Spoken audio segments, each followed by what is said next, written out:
Sa ngalan ng Ama at ng Anak ng Espiritu Santo. Amen. Ang anghel ng Panginoon ay nagbalita kay Santa Maria. At siya ay naglihila lang ng Espiritu Santo. Aba, Ginoong Maria, napupuno ka ng grasya. Ang Panginoon Diyos ay sumasa iyo. Bukod kang pinagpala sa babaing lahat. Pinagpala naman ang iyong anak na si Jesus. Santa Maria, Ina ng Diyos, ipanalangin mo kami makasalanan, ngayon at kung kami mamamatay. Amen.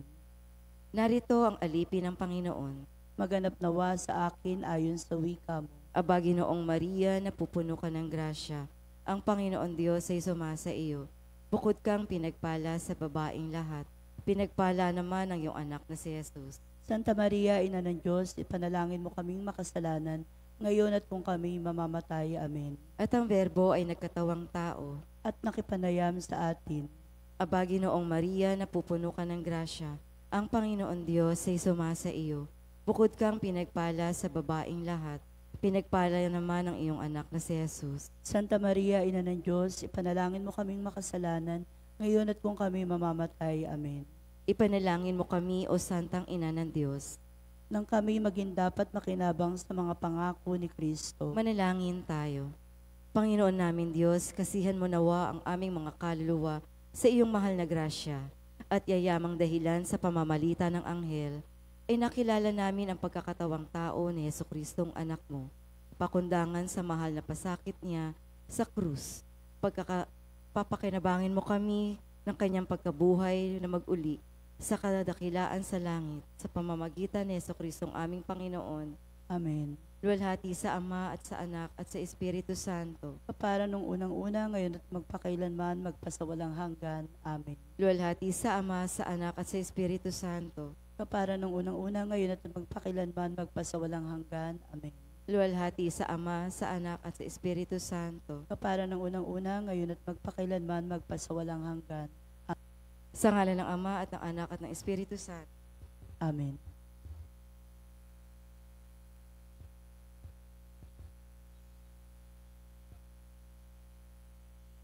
Magandang umaga sa inyong lahat. Malugod na pagtanggap sa St. Joseph Parish, Gagalangin sa ika-6 ng umagang banal na misa na may liturhiya ngayong Sabado, ika-32 na linggo sa karaniwang panahon o pagganuta kay Santa Margarita ng Escocia. Tumayo po ang lahat at tayo makiisa sa Eucharistikong pagdiriwang na pamumunuan ng ating Kura Paroko, Reverend Father Douglas D. Badong.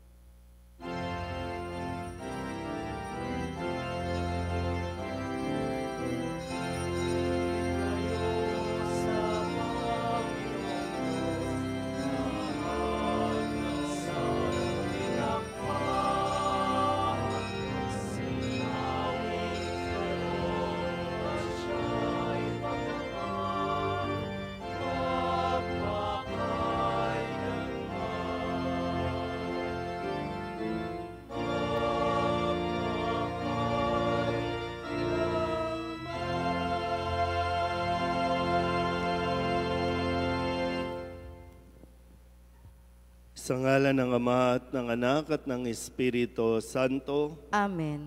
Ang pagpapala ng ating Panginoong Hesus Kristo, ang pag-ibig ng Diyos Ama, at ang pakikipagkaisa ng Espiritu Santo naway sumainyong lahat. At sumaiyo rin.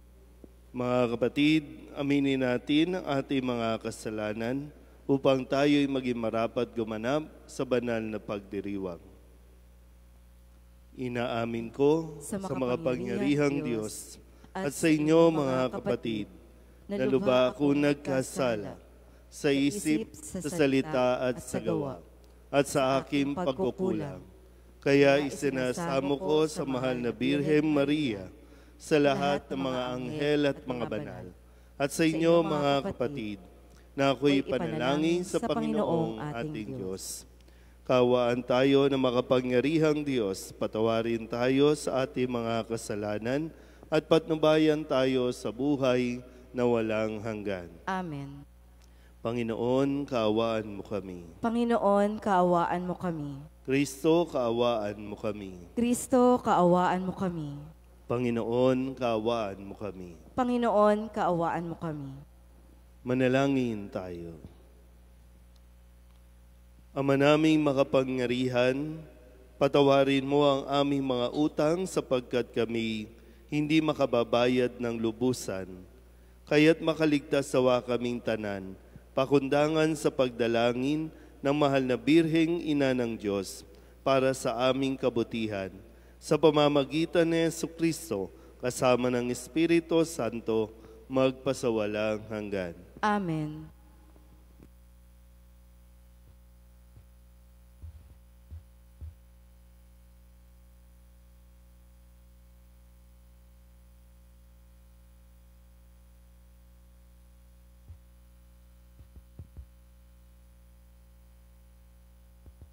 Pagbasa mula sa ikatlong sulat ni Apostol San Juan.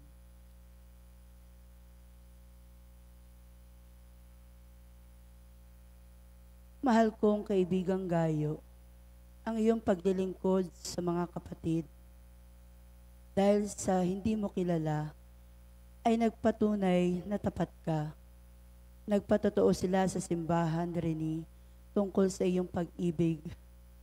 At lalong mabuti kung matulungan mo sila ng kanilang paglalakbay, gaya ng nararapat sa mga lingkod ng Diyos.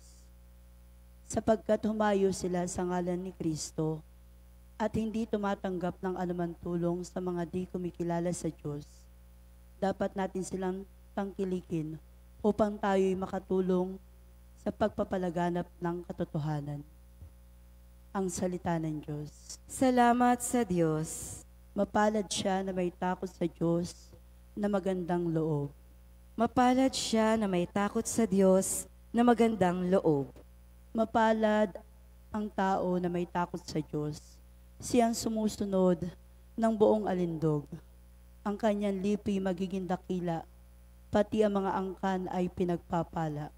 Mapalad siya na may takot sa Diyos na magandang loob. Magiging sagana ang kanyang tahanan, katarungan niya ay walang katapusan. Ang taong matuwid, may bait at habag, kahit sa madilim, taglay ay liwanag. Mapalad siya na may takot sa Diyos na magandang loob. Ang mapagpautang nagiging mapalad, kung sa hanap buhay siya ay laging tapat.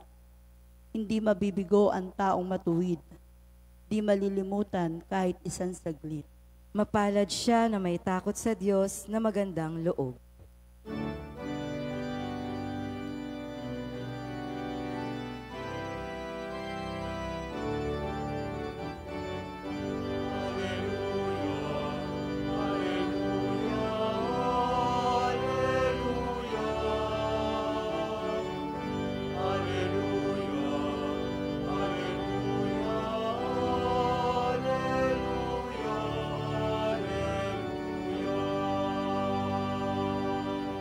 Tayo'y tinawag ng Diyos upang magningning na lubos sa aral ni Kristo Jesus.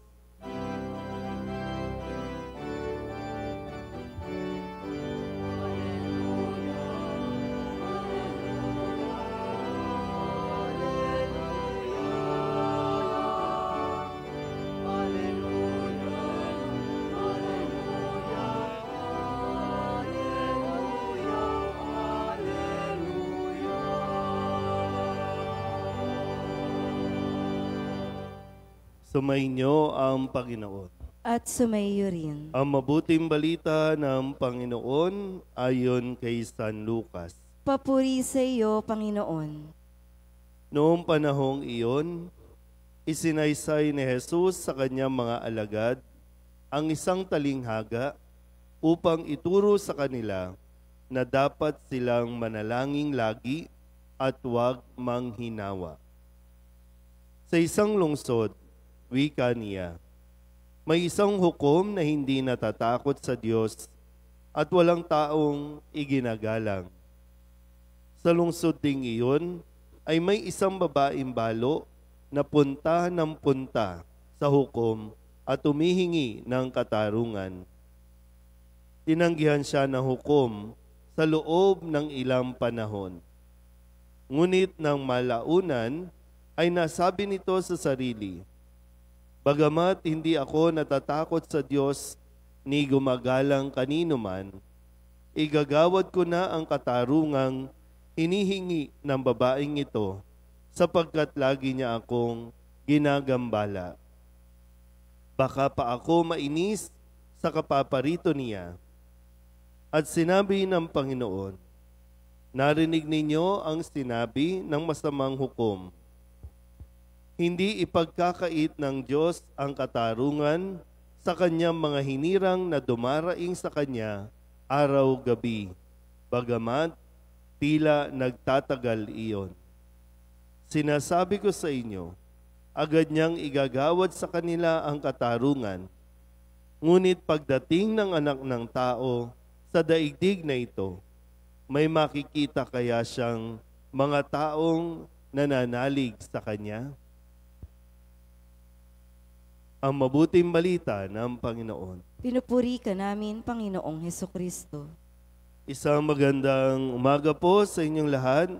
Magandang umaga rin po, Father. Tayo po ngayon ay nasa araw ng Sabado ng ika-32 linggo sa karaniwang panahon. At mula ngayon, isang linggo na lang ay papasok na tayo sa panibagong taon sa liturhiya ng ating pong simbahan, ang ating pagdiriwang ng mga sakramento. Atin po munang balikan ang mga mensahe na ipinagkaloob sa atin sa bawat araw at nawa kahit papano ay may matandaan tayo na atin pong paghuhugutan sa mga panahon na kailangan natin ng gabay. Nung Lunes, ang sabi sa atin ni Jesus, hindi mawawala ang kahit kailan ang mga sanhi ng pagkakasala. Ngunit, nakapangingilabot ang sasapitin ng taong panggagalingan niyon. So, yung struggle natin, hindi mawawala. No? Araw-araw, nandiyan yan. So, hindi mawawala kahit kailan ang sanhi ng pagkakasala. Pero tiyakin natin na hindi tayo ang pagmumulan nito. Nung Martes, ang sabi naman sa atin ni Jesus, kapag nagawa na ninyo ang lahat ng iniuutos sa inyo, sabihin ninyo, kami mga aliping walang kabuluhan. Tumupad lamang kami sa aming tungkulin. Noong Miyerkules, ang sinabi naman sa atin ni Jesus, ito ay tungkol doon sa pagpapagaling niya sa 10 ketongin na humiling sa kanya na sila ay kahabagan. Pero isa lang ang bumalik.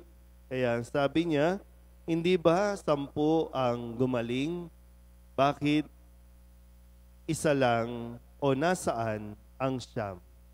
Isa lang ang nagbalik para magpuri at magpasalamat sa Diyos.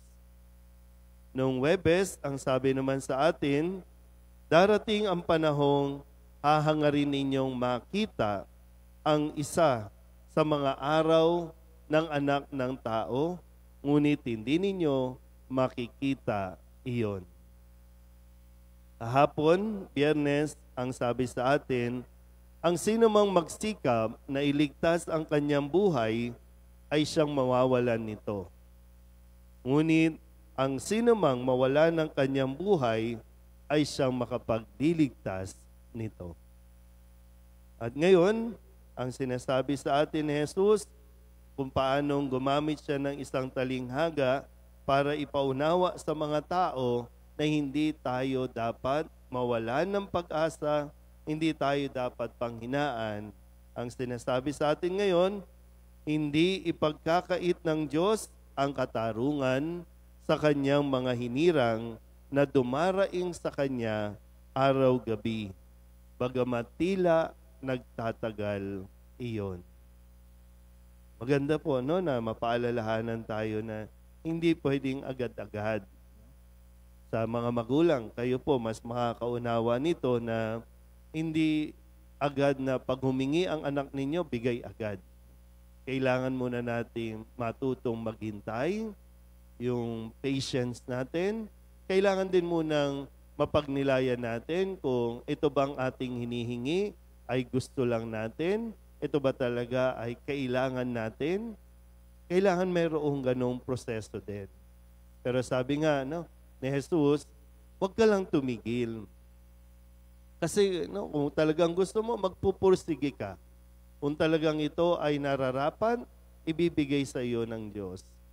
Kasi yung minsan yung dasal natin, bunga din ng bugso ng damdamin na hindi pa natin talaga tuluyang idinadaan sa dasal. Marami tayong hinihingi, marami tayong hiniling na nung makuha natin, parang na-realize natin, hindi naman pala talaga importante. Pero kung ano man po, yung mga hinihiling natin sa Diyos, kagalingan, sa mga may sakit, sana gumaling ka na, o kung sino man, o kaya may pinagdarasal tayong tao, huwag ka lang tumigil sa pagdarasal. Isang araw, matutupad din, ipagkakaloob din ang inihiling mo, ang inihiling natin. Muli, gaya ng sabi ni Jesus, huwag tayong panghinaan o huwag tayong manghinawa na magdasal. Amen?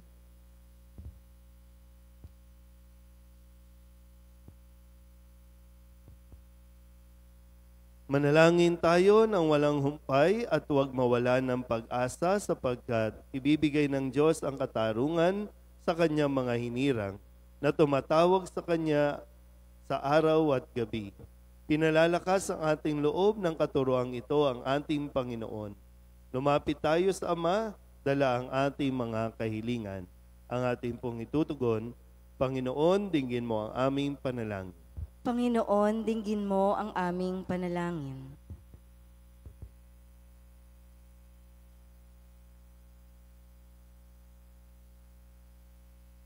Ang simbahan sa pamamagitan ng kanyang mga lingkod, naway maging masigasig sa gitna ng mga pagsubok at pagdurusa at huwag mawala ng tiwala sa pagpapahayag ng Ebanghelyo.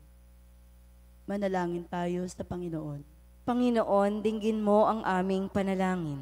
Ang mga pinanghihinaan ng loob at natutuksong sumuko sa pagsusumikap sa namamuhay ng mabuti, naway makatagpo ng bagong lakas sa pananampalataya sa Diyos. Manalangin tayo sa Panginoon. Panginoon, dinggin mo ang aming panalangin. Iyaong mga nahihirapang magdasal, naway maging masigasig muli sa panalangin at bigyang puwang ang Diyos sa kanilang pang-araw-araw na buhay. Manalangin tayo sa Panginoon. Panginoon, dinggin mo ang aming panalangin. Ang mga may sakit sa gitna ng kanilang paghihirap, naway patuloy na magtiyaga at huwag mawalan ng pag-asa. Manalangin tayo sa Panginoon. Panginoon, dinggin mo ang aming panalangin. Ang mga yumao naway tumanggap na makalangit na gantimpala para sa kanilang mga pagsusumikap sa mundo. Manalangin tayo sa Panginoon. Panginoon, dinggin mo ang aming panalangin. Idulog din natin sa Panginoon ang ating mga personal na kahilingan para sa ating mga pamilya, ganun din para sa mga kahilingan ng mga nanonood sa online, para sa kaligtasan ng lahat ng mga dadaanan ng bagyo, lahat ng mga misang pasasalamat, special na intensyon, agarang paggaling ng mga may sakit, at ang lahat ng mga kaluluwa na inihiling na ipagdasal sa misang ito. Ang lahat ng ito'y iniiling namin sa ngalan ni Kristong aming Panginoon. Amen.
Manalangin kayo mga kapatid upang paghahain natin ang kalugdan ng Diyos sa mga makapangyarihan.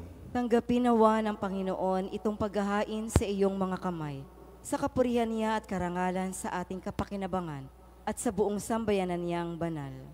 Ama naming lumikha, ang iyong nagkatawang taong anak ay tumulong nawa sa aming ginagawa upang siya na iniluwal ni Maria nang di bumawas kundi lalo pang nagpaganap sa pagkabirhen ay magpagindapat na kalugdan mo ang aming paghahain sa ikapagpapatawad ng mga kasalanan, sapagkat siya ang Panginoong kasama mo at ng Espiritu Santo magpasawalang hanggan. Amen.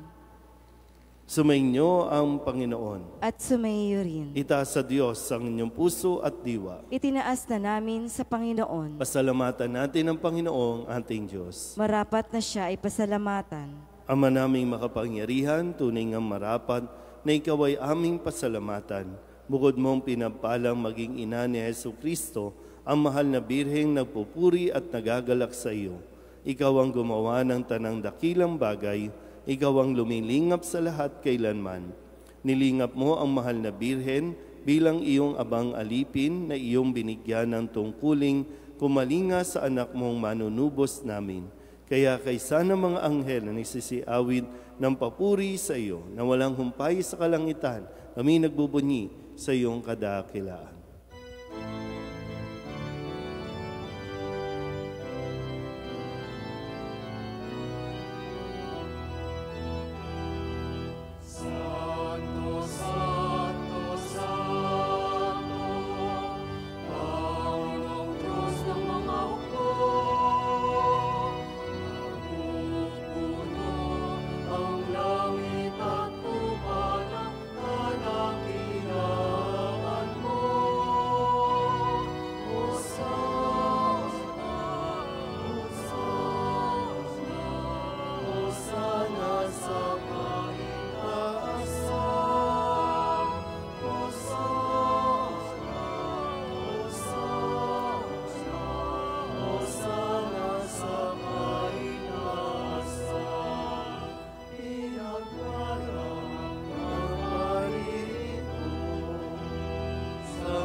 Ama naming banal, ikaw ang bukal ng tanang kabanalan, kaya't sa pamamagitan ng iyong Espiritu, gawin mong banal ang kaloob na ito upang para sa aming maging katawan at dugo ng aming Panginoong Jesucristo.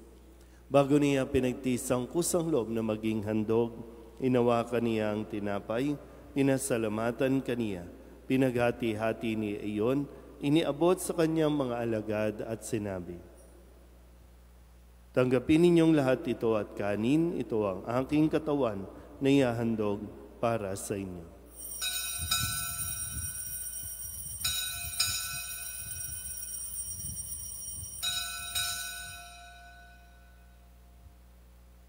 Kaya hindi naman nang matapos ang hapunan, inawakan niya ang kalis, muli kaniyang pinasalamatan. Iniabot niya ang kalis sa kanyang mga alagad at sinabi, tanggapin ninyong lahat ito at inumin. Ito ang kalis ng aking dugo, ng bago at walang hanggang tipan. Ang aking dugo na ibubuhos para sa inyo at para sa lahat sa kapagpapatawad ng mga kasalanan. Gawin ninyo ito sa pag-alaala sa akin.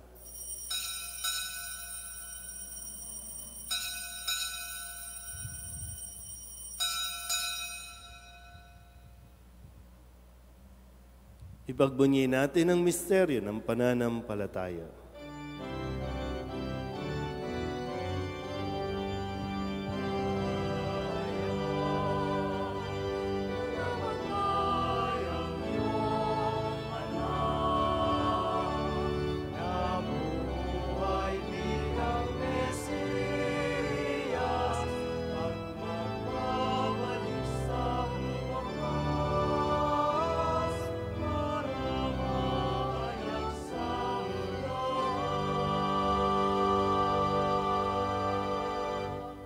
Ang mga ginagawa namin ngayon ang pag-alaala sa pagkamatay at muling pagkabuhay ng iyong anak. Kaya tiniaalay namin sa iyo ang tinapay na nagbibigay buhay at ang kalis na nagkakaloob ng kaligtasan. Kami nagpapasalamat dahil kami iyong minarapat na tumayo sa harap mo para maglingkod sa iyo. Isinasamo namin kami magsasalo-salo sa katawan at dugo ni Kristo ay mabuklod sa pagkakaisa sa pamamagitan ng Espiritu Santo. Ama, lingapin mo ang iyong simbahang laganap sa buong daigdig. Puspusin mo kami sa pag-ibig kay San Francisco na aming Papa at ni Jose na aming Obispo at ng Tanang Kaparian. Alalahanin mo rin ang mga kapatid naming nahimlay na may pag-asang sila'y muling mabubuhay, gayon din ang lahat ng mga pumanaw. Kawaan mo sila at patuloyin sa iyong kaliwanagan. Kawaan mo at pagindapating kaming lahat na makasalo sa iyong buhay na walang wakas.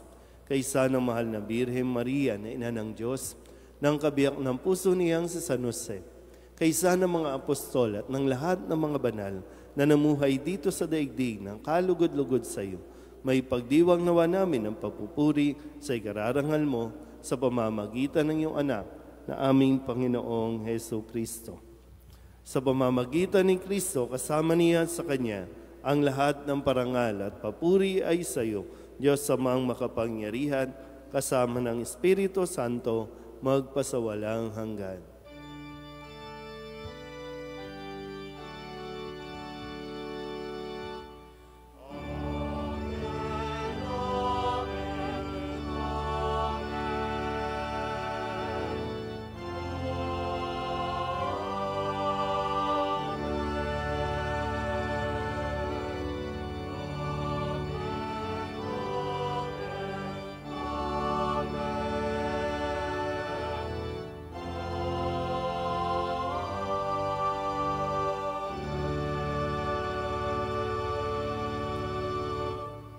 Sa tagubili ng manakagagaling na utos at turo ni Jesus sa Panginoon natin na Diyos, ipahayag natin ang lakas loob.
Hinihiling namin kami iadya sa lahat ng masama, pagkalooban ng kapayapaan araw-araw, iligtas sa kasalanan at ilayo sa lahat ng kapahamakan, samantalang aming pinananabikan ang dakilang araw ng pagpapahayag ng tagapagligtas naming si Heso Kristo.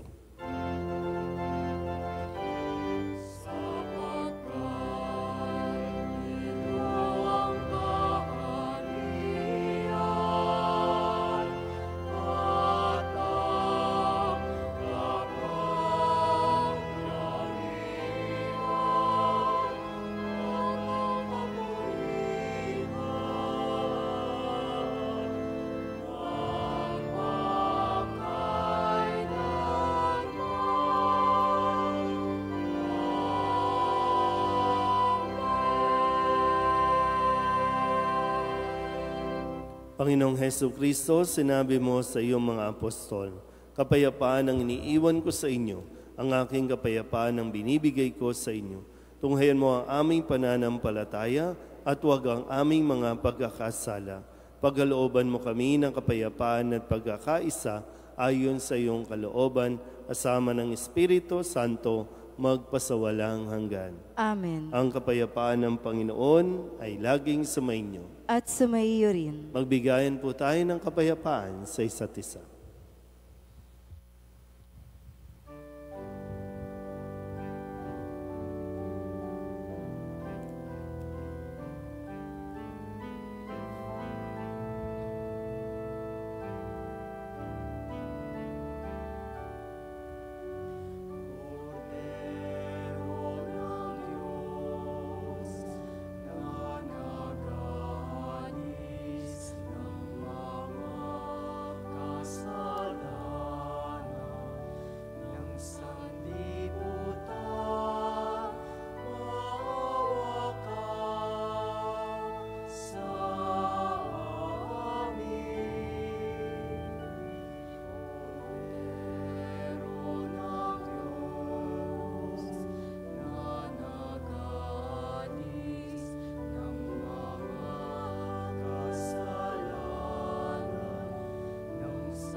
Ito ang kordero ng Diyos. Ito ang nag-aalis ng kasalanan ng sanlibutan. Mapalad ang mga inaanyayahan sa kanyang piging. Panginoon, hindi ako karapat-dapat na magpatuloy sa iyo, ngunit sa isang salita mo lamang ay gagaling na ako.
Magsitayo po ang lahat.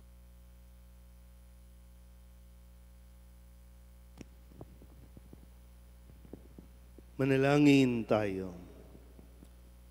Ama naming mapagmahal, sa pagsasalo namin sa banal na pakikinabang, ang iyong kagandahang loob ay aming hinihiling upang ang pagpaparangal namin sa mahal na Birhen at pagtulad namin sa Kanya ay magpagindapat na aming paglingkuran ang pagganap sa kaloob mong kaligtasan sa pamamagitan ni Jesucristo kasama ng Espiritu Santo magpasawalang hanggan. Amen. Mga kapatid, pagkukulan natin ng panalangin ang mga yumao nating mga mahal sa buhay at ang lahat ng mga kaluluwa sa purgatorio.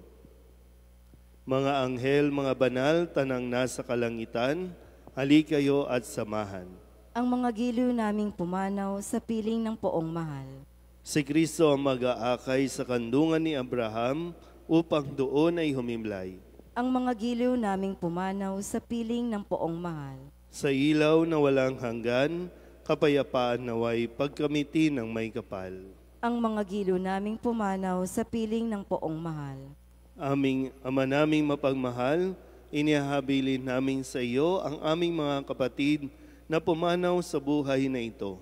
Huwag mo po silang pabayaan at pamalagiin mo silang buhay sa iyong piling. Alang-alang sa iyong awa at pag-ibig, patawarin mo sana ang kanilang mga pagkukulang at nagawang pagkakasala, dala ng kanilang kahinaan. Manatili nawa silang maligaya sa iyong piling, kasama ng iyong anak at ng Espiritu Santo, magpasawalang hanggan. Amen.